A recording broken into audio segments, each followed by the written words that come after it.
When I was a young child, my father had this 1984 brown speedboat. My dad is what you would call a motorhead, having about 5 cars, all before the year 1960. But his pride and joy was his 1956 Chevy Bel Air and his 1984 boat. This boat was not always running. It had to be worked on a few days at a time before we could actually take it up to Lucky Peak or go to Lake Lowell. The boat was one of my dad's prized possessions, and as he worked on it, I would be sitting in the driver's seat. I could usually hear a grunted, "Yeah, they definitely don't make them like they used to anymore," coming somewhere from the back. There was a specific day I will always remember when I was around 8 years old up at Lucky Peak. This is the day that comes to mind when thinking about my dad's boat. It was a cool June day, roughly around 80 degrees. I was 8 years old and I was lucky enough to go to the lake with my dad to help him test out the boat. This was the first time he would be putting it on the water since he bought it from my uncle. Although I was disappointed that my mom and my brothers, who are twins and were about 3 years old at the time, were not able to go, but I was thankful to be spending this quality time with my dad. The morning that we headed out, we packed a lunch and we stopped at the convenience store on the way out of town to get a couple of sodas. On the 45-minute car ride, we listened to classic rock, which was definitely a go-to for me and my dad. The day started as normal. Sure, we were going up for the first time, but it was like what we would do with any other day. Hanging out together, grabbing some sodas, taking things pretty casual, but we weren't really prepared what was going to happen next.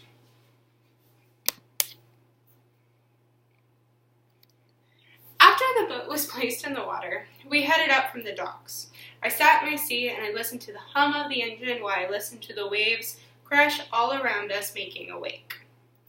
This went on for about 20 minutes as my dad sped around the lake, and he was definitely satisfied with the work that he had done. There were times I was able to sit on his lap and drive, and at this point, with my daddy teaching me how to drive, I felt like I could take on the world.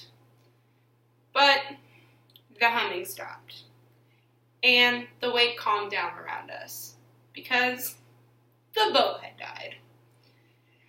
Now, today, I learned that I know now that it's not uncommon for older boats to sometimes get a little overwhelmed, overheated, and just kind of stop. But this is where you can turn on the boat a couple minutes later and everything is fine. So we waited and waited and waited. Today, I probably would have completely just laughed at this situation. In my little child mind, however, I freaked out.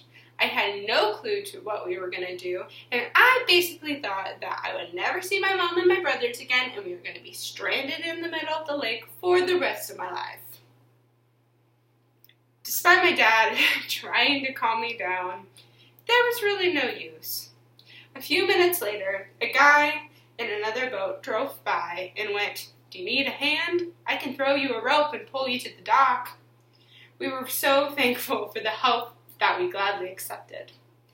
Out of slight panic, instead of tying the rope to somewhere on the boat, my dad thought it would be a really good idea to crawl on top of the boat. And hold the rope in his hands. So he was sitting like this on the boat, thinking that the boat would just pull him and our boat to shore. After me questioning this, he pretty much convinced me that it was a great idea and that he would be perfectly safe. The guy helping us turned on the boat and slowly pulled away with ours. But not our boat, my father. He drove away taking nothing but my dad holding the rope. My dad was pulled into the water and was dragged about 10 feet, and I was still 8 years old, in the boat, thinking I was stranded, now thinking my father was gone. Now, yes, I'm stranded in the boat. My dad is stuck in the lake, although although he was an adult, I was still at the age where I was like, everybody needs a life jacket, which I still believe life jackets are important in a lot of cases. But I thought my dad was breaking the law. Everybody needs a life jacket, including adults.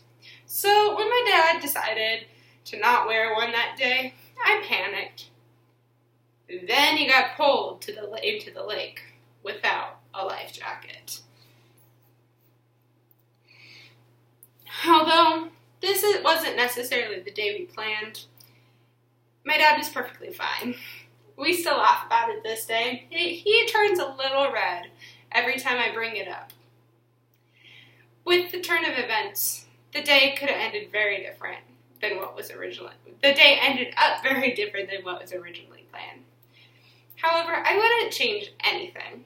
It definitely is a memory that I have in my heart, and I can say for certain though, my dad has never sat on top of a boat again. Thank you.